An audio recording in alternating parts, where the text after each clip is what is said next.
Hello, it is I, Yop, and today we're talking about aiming in Valorant and other tactical FPS. We're going to cover your setup to the game, including your sort of biomechanical things, the mouse, keyboard, desk, chair, all that stuff to help you have your aim as consistent as possible. We're going to talk about an old school method to find a sensitivity that can work for you. Odds are if you haven't played FPS on PC before, your sensitivity is probably too fast and you're too reliant on your wrist, and we're going to help you change that.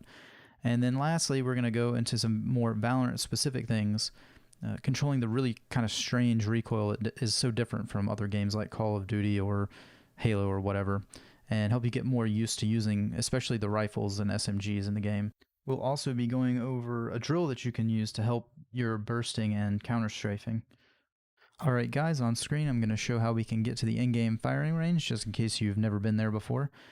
And then we're going to talk a little bit about why it's such a huge advantage in a game like this to use your arm rather than just your wrist.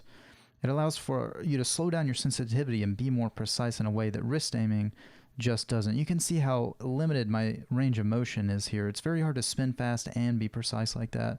But with your entire arm, you can do a quick flick or a 180, whatever you need to do, and then maybe a fine adjustment for the headshot with just your wrist. Much more flexible. It's also really important to have a solid foundation, and that's your arm or whatever your pivot point is on the table. You want to make sure that's in the same place every time if you can, and that'll make you a more consistent shooter.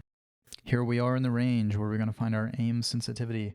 That's basically just a little multiplier on your mouse's input data from its sensor into the game.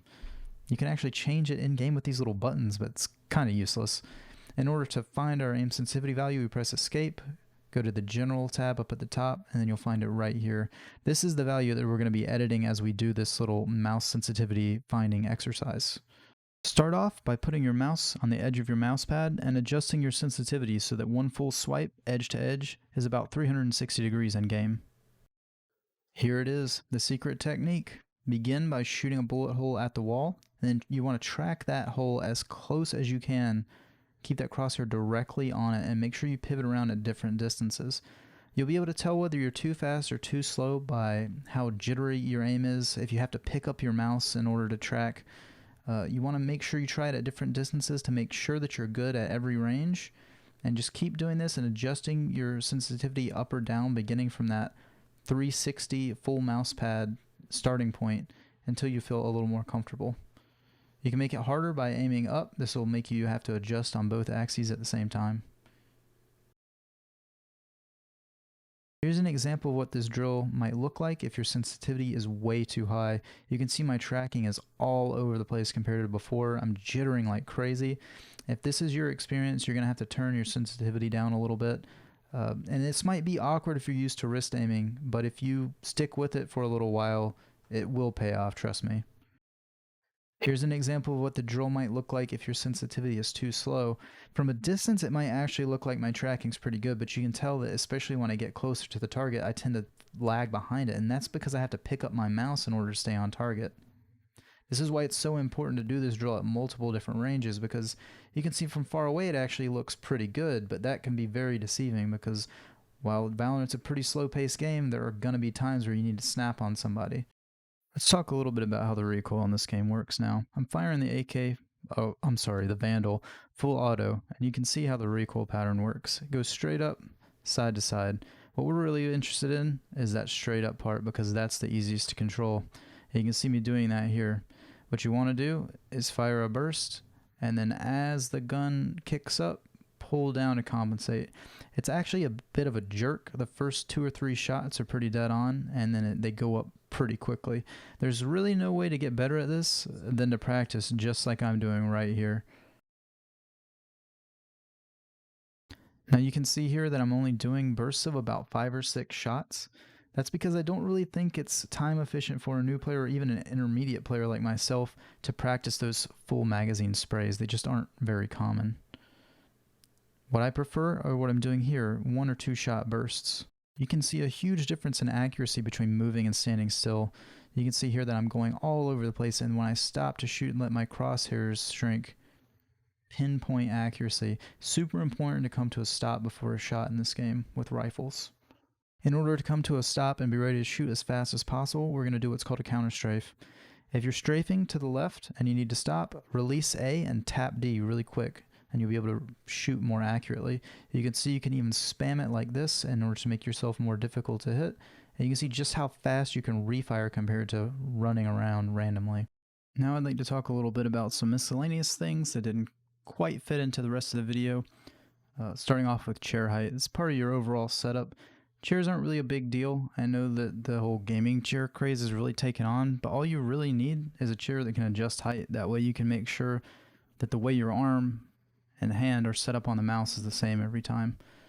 Going along with that, you'd really like to make sure you hold your mouse the same way every time. If you found yourself trying to regrip your mouse halfway through a round or something like that, that's a good sign you should try something else. There's a lot of different mouse grips that people use. You could look into things like the claw grip, palm grip, things like that. Maybe look into that if you find the particular mouse that you have doesn't seem to sit quite right in your hand. Could also mean you just need a different mouse, maybe smaller or larger to fit your hand better. As far as mouse pads go, pretty much the bigger the better. Starting off, I would just do the best you can with what you have and follow the instructions in this video. But as you get more serious, it's probably a good idea to get a bigger mouse pad. I've been using SteelSeries mouse pads for a long time. The QCK Heavy Plus, I think, is the one I've been using for a while now. That's a pretty good one. A lot of people also like hard mouse mats.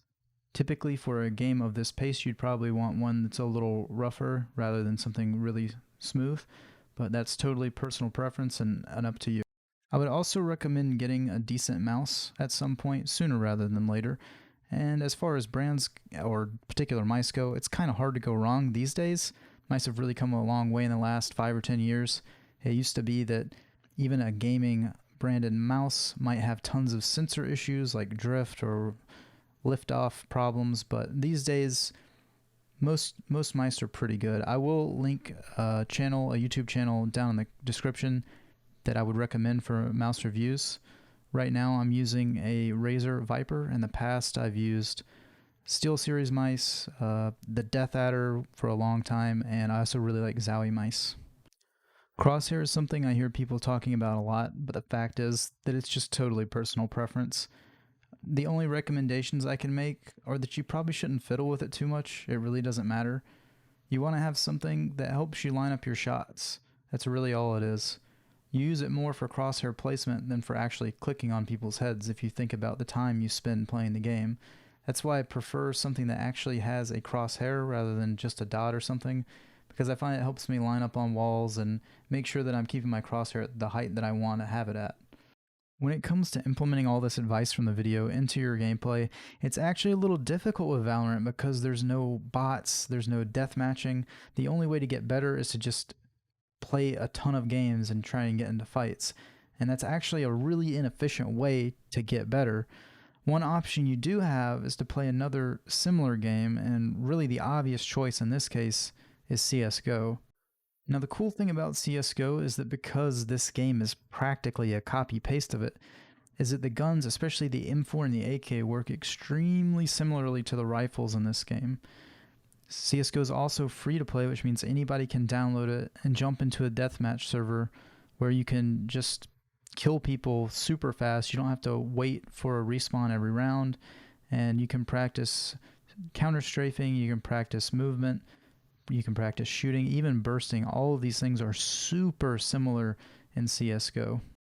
Now, because of Valorant being so similar to CSGO and a lot of other games, it means that people who have been playing these other FPS are going to have a monstrous advantage in Valorant. So it's important not to get too discouraged if you're new to this game or to FPS, or especially PC FPS in general, because the fact is there's nobody alive today that is good at Valorant who started on Valorant. All these people are taking these skills from these other games and applying them to this one.